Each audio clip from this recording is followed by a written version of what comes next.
O escândalo e a congregação dos demônios.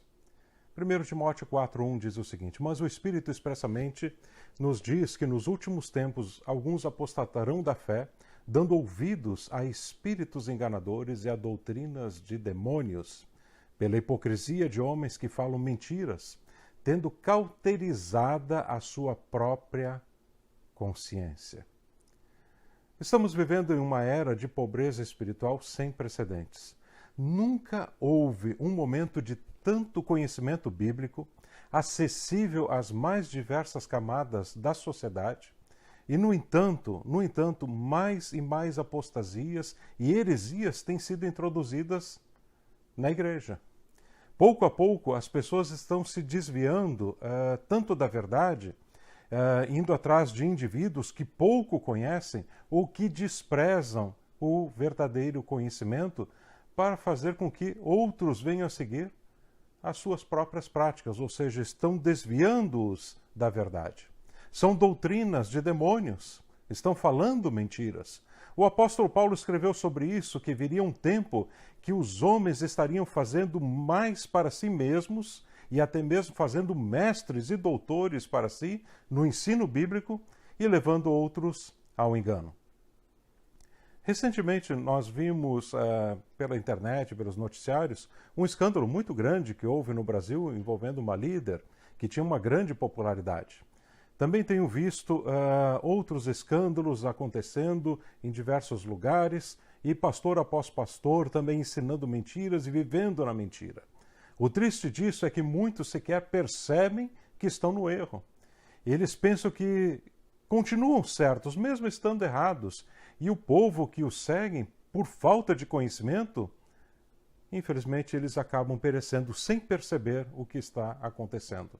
A Bíblia fala de doutrinas de demônios, fala que estão falando mentiras. Quando ela aborda tal coisa, é pelo fato de muitos líderes estarem dando lugar para os demônios entrar em suas mentes e seus ministérios, isso acaba trazendo um desprezo, e mostra bem claro que é um desprezo à direção do Espírito Santo de Deus, e acabam seguindo o quê? As suas próprias direções. Pouco a pouco esses indivíduos vão se afastando tanto da verdade, e como que um sapo que morre em água fervente, sem perceber, assim estão eles em uma água que vai esquentando aos poucos, acabando com suas vidas e levando outros à destruição. Paulo diz: são tempos trabalhosos. E o impressionante nisso tudo é que as pessoas estão se alimentando de comida envenenada todas as semanas, estão ficando fracas e doentes, ou até mesmo já morreram espiritualmente.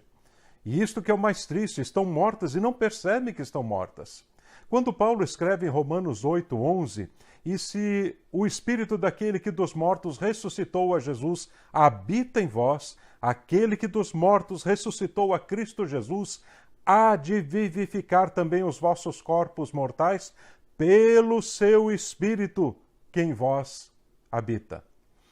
Paulo está declarando que quem está morto espiritualmente não irá ressuscitar no arrebatamento. Ou seja, quem está morto para com Deus está morto eternamente. Muitos crentes não percebem que estar vivo espiritualmente é uma condição fundamental para serem arrebatados. Não vai haver arrebatamento para mortos, serão para os vivos. Muitos pensam: já aceitei a Jesus, estou na igreja, participo da ceia, dou meu dízimo e vou para o céu. Mas eles estão enganados. Tudo isso é importante, mas se não tiver vida com Deus, irá ficar no dia do arrebatamento. Apenas os que estão vivos e aqueles que morreram em Cristo é que ressuscitarão. Faço a pergunta: como é que alguém pode se manter vivo espiritualmente se está se alimentando de veneno todas as semanas? Como é que alguém pode achar que está forte quando está tomando sopa todos os dias? Como cristãos nos dias de hoje conseguem ingerir a comida do mundo sem reclamar, mas quando alguém traz o pão vivo do céu, o maná celestial dado por Deus, eles reclamam e dizem: eu não consigo comer essa comida, que comida forte, isso me faz mal. Mas, de fato, esta comida do céu não faz mal coisa alguma. O problema é que o seu interior está tão debilitado e tão mal acostumado com coisas fracas, com coisas que te levam à doença, que não tem vitamina alguma suficiente para te fortalecer, que você estranha, teu organismo estranha. Estão doentes buscando alimentos mais simples e não percebem que estão morrendo. As igrejas estão cheias de crentes mortos nos dias de hoje. E por que tudo isso? Porque eles começaram a ficar doentes e então depois morreram. Pessoa doente não pode comer comida forte. Precisa então o quê? De uma sopa. Precisa de comida leve. Lembro-me quando uma vez tive de ficar uma dieta médica à base de purê de batata, sopa, bolacha de água e sal e bife de frango na chapa. Pensa numa coisa difícil. Você não pode comer outra coisa além disso porque está doente, está se recuperando. É uma coisa temporária, mas acontece com nossos organismos. Mas tem cristãos nos dias de hoje que não querem sair da recuperação. Eles somente procuram comidas leves. Dizem, meu purê de batatas, o meu chá com bolachas de água e sal. Eles estão ficando cada vez mais fracos e estão sempre repetindo a mesma coisa. E gente fraca vive doente. Há crentes que vivem doentes uma vida inteira sem nunca experimentar um banquete celestial. E eu não entendo isso. A falta de desejo de ter algo mais da parte de Deus. Este é o motivo de tantas igrejas doentes, pastores doentes, obreiros doentes, porque perderam o foco na vida espiritual, no alimento da palavra, e a vida terrena e passageira lhes é mais importante do que os alimentos espirituais. Isso é muito fácil ver em qualquer igreja. Basta observar quanto tempo do culto é dedicado à pregação da palavra. Deixa eu te dizer uma coisa, se for menos que 50% do tempo, pode ter certeza, pouco alimento está sendo oferecido e muitos no meio do povo estão doentes ou mortos. Lembro-me quando eu era criança, adolescente, jovem, nas pregações, as pregações eram de no mínimo 45 minutos, em um culto de 1h30. Ou seja, havia fome pela palavra. Hoje o povo quer apenas saber de ouvir música. E alguns dizem, vamos adorar, mas adora apenas com seus lábios, que o seu coração não está ali, seu pensamento não está ali, seu desejo não está ali, estão longe daquele lugar. Há pastores que dizem, se não tiver bastante louvor, o povo não vem para o culto. Deixa eu te dizer uma coisa, o que atrai o povo para o culto é a presença do Espírito Santo de Deus. É Ele que convence o homem do pecado, é Ele que convence o homem da justiça e do juízo, é Ele que fala aos corações, é Ele que induz, e Ele, somente Ele, faz o homem sentir necessidade de Deus. Muitos dos escândalos que estamos vendo nos últimos dias, nos últimos meses, vêm justamente desta base, desta deficiência espiritual. A deficiência de visão espiritual. Cantar e pregar de qualquer forma é fácil. Difícil é você cantar e pregar debaixo da unção de Deus. E se o fogo de Deus não queimar o teu coração primeiro antes de subir ao púlpito, é melhor você passar a oportunidade para outra pessoa pregar ou cantar. A palavra de Deus nos diz em Filipenses 2, verso 5, de sorte que haja em vós o mesmo sentimento que houve também em Cristo Jesus, que sendo em forma de Deus, não teve por usurpação ser igual a Deus. Jesus, sendo filho de Deus, não quis ser igual a Deus. Ele se humilhou, se colocou na posição que lhe era cabida. Jesus tinha visão espiritual perfeita, correta, em todos os sentidos. Mas nos dias de hoje, homens e mulheres que dizem ser de Deus estão trocando os altares por popularidade, trocando a mensagem do Evangelho por dinheiro, trocando a chamada de Deus pela chamada do status social, das aparências, trocando a certeza da salvação pela incerteza de negociatas políticas e financeiras. O que mais me choca nisso tudo é que, com essa postura e por causa desta postura, tem surgido ensinos de demônios. Almas estão no inferno nesta hora em que estou pregando, por causa de indivíduos que não obedeceram a Deus e levaram outros a ficarem longe do Senhor. Jesus disse, se um cego guiar outro cego, ambos vão cair no abismo. Por isso é tão importante quem você está seguindo. Por isso é tão importante quem você está ouvindo. Jesus disse: cuidado com o que você ouve. Há lobos vestidos de ovelhas procurando indivíduos incautos para lhes apresentar um falso evangelho.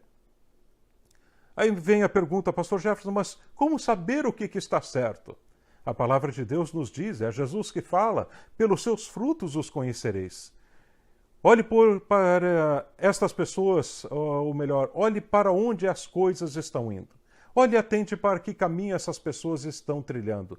Veja o que faz brilhar os seus olhos. Atente para o que mais lhe chama a atenção, o que mais eles falam. A boca fala do que o coração está cheio. Quem é de Deus fala das coisas de Deus e ama as coisas de Deus, pois seu coração está em Deus. Mas quem é do mundo ama o mundo, ama as coisas do mundo e fala sobre o mundo e ensina os outros sobre o mundo, pois seu coração está no mundo. Ele segue o mundo. Por esse motivo, os demônios têm portas abertas para entrarem nestas pessoas, em suas mentes, e criarem dentro destes indivíduos doutrinas de enganos, doutrinas falsas, doutrinas de demônios. Homens de Deus seguem o Espírito Santo de Deus. Homens do diabo seguem os demônios do inferno. Nunca esqueça disso. Toda vez que alguém tirou os olhos de Deus e virou para este mundo, não somente ele foi afetado em desgraça, mas todos os que o seguiam também foram afetados na mesma desgraça. Por isso os escândalos são tão sérios. Eles não destroem apenas quem os faz, mas muitos que os seguem, ou melhor, que seguiam esses líderes, e o juízo de Deus, pode ter certeza disso, será extremamente severo sobre quem trouxe o escândalo. Quem causa o escândalo, às vezes diz: vou ter algum probleminha, mas a memória do povo é curta e daqui a pouco tudo volta ao normal e as pessoas, elas vão esquecer. Mas lembre-se, estas pessoas estão enganadas, porque muita coisa jamais voltará ao normal. Vidas no tempo e na eternidade estarão sofrendo por causa de suas decisões erradas. Famílias serão divididas, ministérios serão manchados, dor, choro, sofrimento encontrarão abrigo em muitos corações que foram despedaçados por causa da decepção gerada por essa liderança. Existe tanta falta de temor que estes que causam escândalo dizem em seus corações: tudo vai dar certo, eu errei, mas Deus é bom, Deus é longânimo, Deus é misericordioso, nada vai acontecer de mal para mim, e esquece que Deus é bom, mas que também é um justo juiz e vai chamar a juízo, e cada um destes vão pagar, ainda nesta vida, pelos seus maus atos e pela sua má liderança. A Bíblia diz: não erreis. Deus não se deixa escarnecer, porque tudo que o homem semear, isso também ceifará. Porque o que semeia na sua carne, da carne ceifará a corrupção, mas o que semeia no Espírito, do Espírito ceifará a vida eterna. Pastores, obreiros, líderes estão fazendo semeaduras na carne e vão colher o que estão semeando. Muitos dizem com seus corações gelados por causa do pecado: não aconteceu nada, é tudo invenção, eu sou inocente, é o que mais se ouve hoje. E tolamente esquecem que gerações falarão da miséria espiritual, da falta de visão de Deus, e muitos perderão a fé. Famílias serão afetadas, almas serão perdidas, porque você não fez uma boa liderança. Não esqueçam, Satanás triunfa no escândalo. Através do escândalo, igrejas fecham, a pregação do evangelho é comprometida, o testemunho cristão é questionado e a obra de Deus é prejudicada. Tudo isso ocorre porque alguns que deveriam estar na presença de Deus, buscando a Deus, trazendo alimento de Deus para o povo, preferiram congregar com os demônios. Sim, é exatamente isso. Congregação de demônios. Existem hoje congregações de demônios por toda parte. Elas crescem a cada dia. São mais os que vão na direção do mundo, tendo o nome de cristãos, do que aqueles que servem a Deus com fidelidade. Pode ter certeza disso. e qualquer um pode ter a sua congregação de demônios. Basta deixar de obedecer a Deus. Depois que o homem deixa de obedecer a Deus, o próximo passo são os ensinos errados, as heresias, é caminhar na escuridão. As doutrinas que os demônios ensinam vão ficar patentes, os escândalos virão. E é apenas uma questão de tempo para que tudo isso aconteça, e a desgraça, de mãos dadas com a destruição, trarão o resultado de toda a obra maligna. Ou você tem uma congregação dos santos, ou você tem uma congregação dos demônios. Não há meio termo. Ou Jesus reina, ou Satanás reina. No entanto, o homem, iludido, cego, tolamente ainda pensa: eu estou no comando. Que o Senhor tenha misericórdia desta geração. Deus te abençoe.